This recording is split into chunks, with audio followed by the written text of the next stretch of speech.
Hey everyone, today I want to talk about alcohol, drugs, and psychedelics, and my thoughts on those substances and why I'm deciding to go sober. And make sure you stay tuned to the end of the video because I'm going to go into a personal story about a psychedelic trip I had about a year ago, which kind of sent me into a type of spiritual psychosis, and all about that and how I dealt with that. So that'll be entertaining. But just real quickly, just in case anyone needs it, this book, Spiritual Emergency, is what really helped me through that. And I'll be reading a quote from this later. But let me start out with my thoughts on alcohol. So, I used to drink every now and again. I was never really a heavy drinker. But,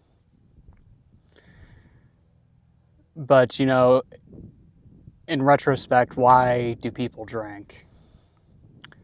It's really because they're running away from their problems. They want to get away from that heavy mental space and kind of just dumb down their consciousness so that they're not thinking about that. And,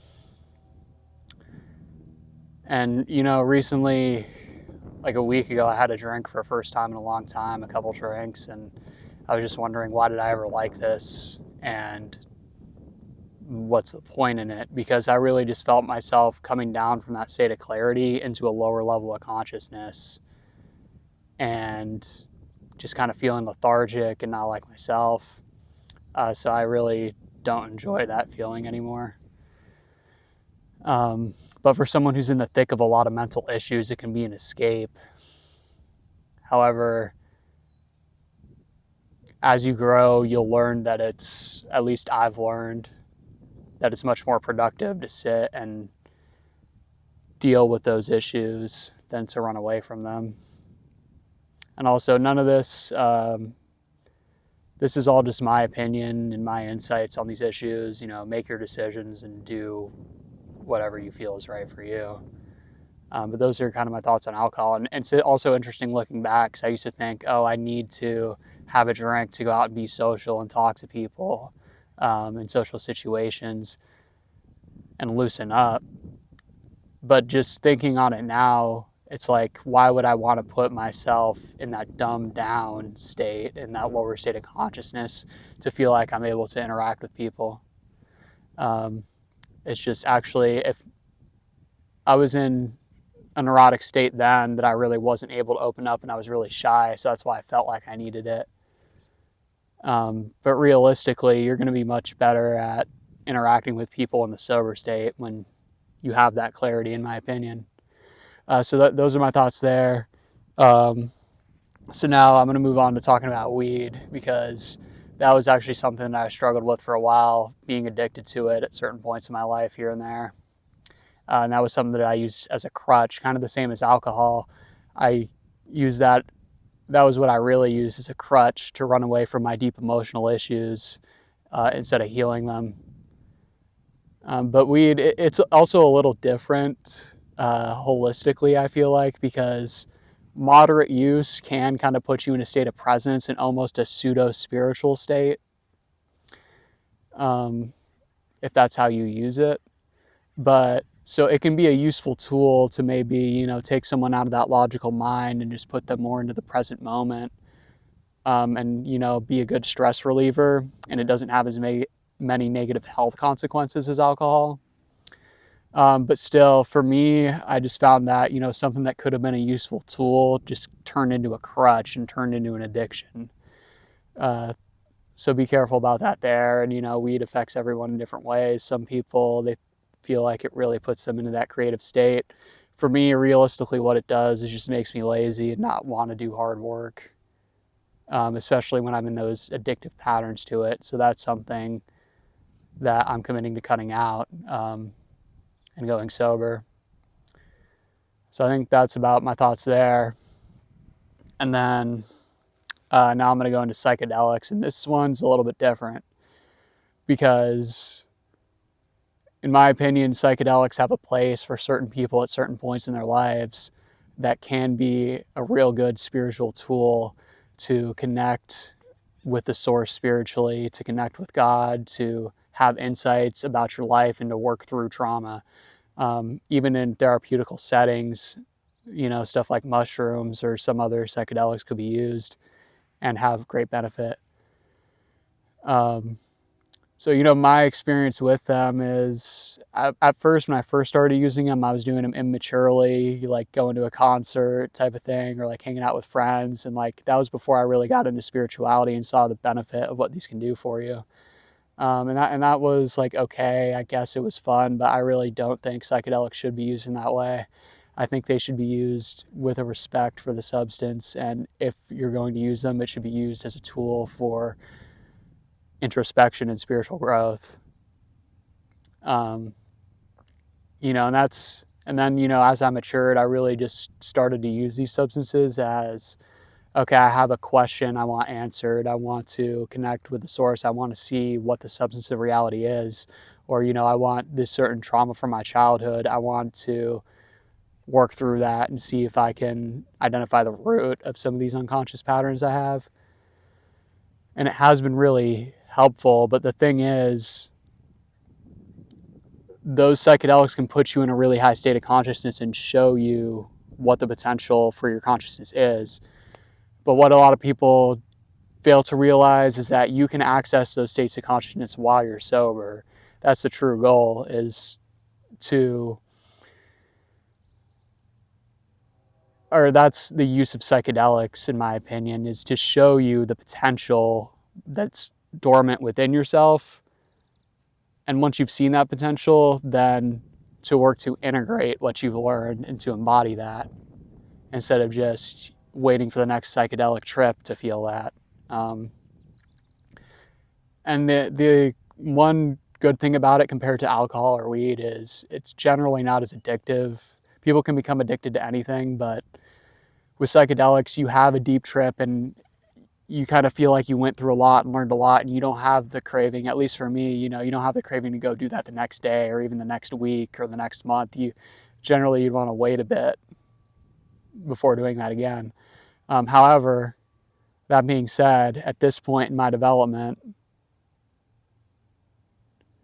I feel like I've seen what's out there to be seen with psychedelics, and now it's about integrating that and coming to embody spiritual truths and proper living in the sober state. And that I've had enough of that. I've gone through that season of my life. And I also want to talk about some of the dangers, because I feel like it's not talked about enough, of psychedelics, which is, if you do too high of a dose, or if you're not in the right mental state when you take the substance, it could kind of put you into a state of spiritual psychosis. And that's something I've experienced personally, and it's part of the reason I wanted to make this video, is to put this out there and make people aware of what the dangers of this can be. And also this myth of the heroic dose, that you got to take a heroic dose and break through. I think in general, I think it's very dangerous, actually. To especially be preaching that to people who don't have much experience with psychedelics, because encouraging newbies to take a very high dose can put them in a state of consciousness they're not ready for. It can really fracture and break their ego and their personality and put them in a state of psychosis.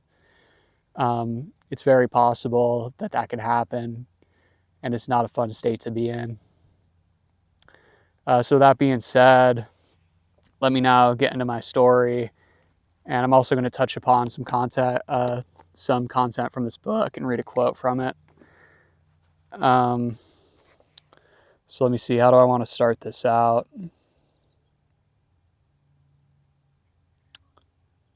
Actually, let me talk about first why I'm going sober, which is because I don't want to run away from anything anymore. And I've already made a great deal of progress on the spiritual path over the last couple of years, and I've gone through a lot. But now I really just want to take that next step, do everything I need to do to align into the highest version of my life in all aspects, from all the way down to being embodied in the body and healing those issues, all the way up to the other spectrum of embodying God consciousness and being one with spirit. And I really just want to heal, get everything out there, and come into my authentic expression of how I can help people and what I want to do with this life. So that's why I'm giving myself the gift of sobriety. My birthday's coming up in a week, so I'm giving myself that gift to be able to heal and not run into these substances. And to also know that through these deepenings of my meditations and really the deepening of my spiritual practice that's been happening over the last year, I'm able to meditate and access very profound states of consciousness without being under the influence of a psychedelic. So I really feel like I don't need that anymore. I don't want it, and I can do this without needing any substances. So let me go into that story I told you guys about. So about a year ago now, I had seen this YouTube video from actualize.org, this guy on YouTube saying 5-MeO malt, it's the God molecule, so, and it will put you in a state of enlightenment. So I ordered the chemical, and actually the first couple times I took the substance, especially the second time, I really went into, it was one of the most profound spiritual experiences I've ever had, where I just felt my oneness with everything and just kind of merging into everything and just feeling the Shakti and the energy rising through me, and it was really beautiful. But then it was, maybe a month later, I wanted to have that experience again. I wanted to kind of see what, and that trip, I had felt all that, but I didn't know what it was at the time. I didn't know if it was God. I didn't know what it was. I just knew that I felt I was at one with everything and just a tremendous amount of energy rising inside of me. But the next time I did it, I took a little bit more, and I used a different method of ingestion, which is I smoked it. And it was really very, very intense and probably the most traumatic experience I've ever gone through, because it was basically just 0 to 100,000, crank up the consciousness dial, 0 to 100,000 in a matter of seconds. And then I remember just after I took it, I was like, I'm Jake, I'm a human. And I was trying to tell myself that, but I really didn't believe it. And my ego was just starting to fracture and completely fall apart. And I was going into a panic attack, and my whole body was convulsing. And I just didn't have any ground to stand on whatsoever, because my ego was entirely fractured and broken apart in a matter of seconds, and being put into a high state of consciousness that I wasn't ready for. So I was going through that. Eventually, somehow, I ended up being able to calm myself down. I went out and tried to meditate. I was just trying different things, and finally I just accepted the death of my ego. And I actually picked up the book. This book is The Untethered Soul by Michael Singer. It's a really great book, really good intro to spirituality, really great for simplifying the spiritual path and making it understandable. And the book I picked up in that moment when I really needed it was actually the sequel to this, called Living Untethered. And I was reading just some things in that, and I was just like, wow, it's like, how amazing is it that anything exists at all, and how mind-blowing is it? And I was also looking at myself in the mirror, understanding that I wasn't a human being, but I was the consciousness inherent in everything that was watching what was going on. So that was very profound. But it was also very traumatic. And once I ended up coming down from that trip, the after effects were still very strongly there. Whenever I would go out in public, whenever I would do anything, I would feel other people's energies. And it was all very overwhelming and overstimulating.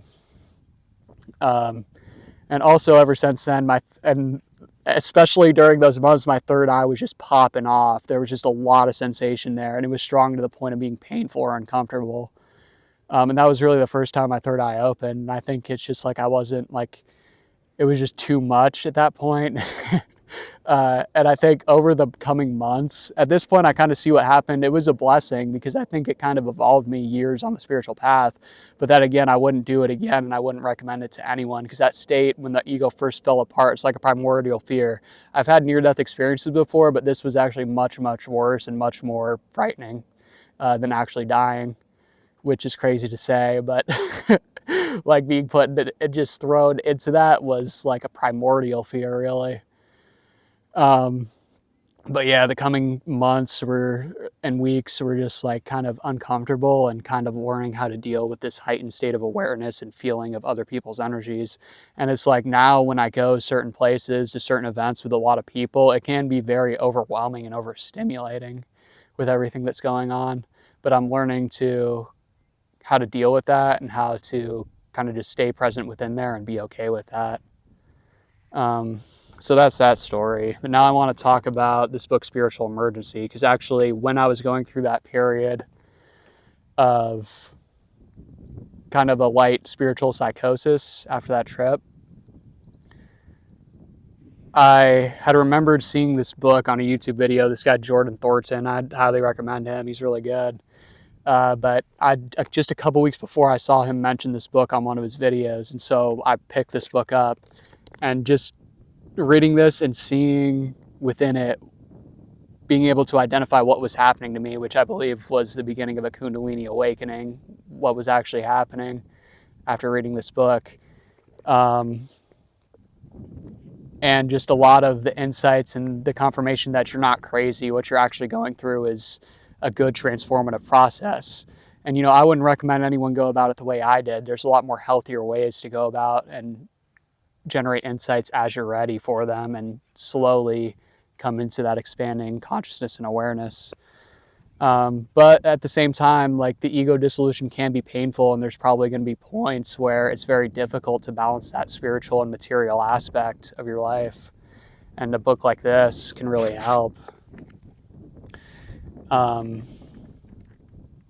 And so one thing they talk about in the book is how a lot of people in mental asylums, even, or like people that this society would consider crazy or schizophrenic, it's not really the case. It's just that they're going through a spiritual emergence and the proper resources aren't available oftentimes in the society to help them through that and to be there for them through that. So that was very interesting. And that a lot of the sane people are really the insane ones with all these crazy stuff going on in their head and their ego and all these desires. And then these people that are going through a spiritual emergence are labeled as patients and that there's something wrong with them, when really what's happening to them is a purification of their being.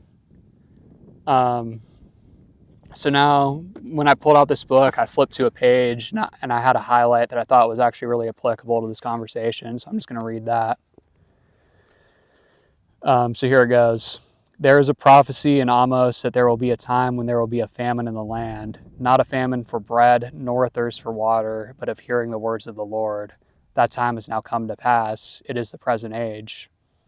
From the alienated starting point of our pseudo-sanity, everything is equivocal.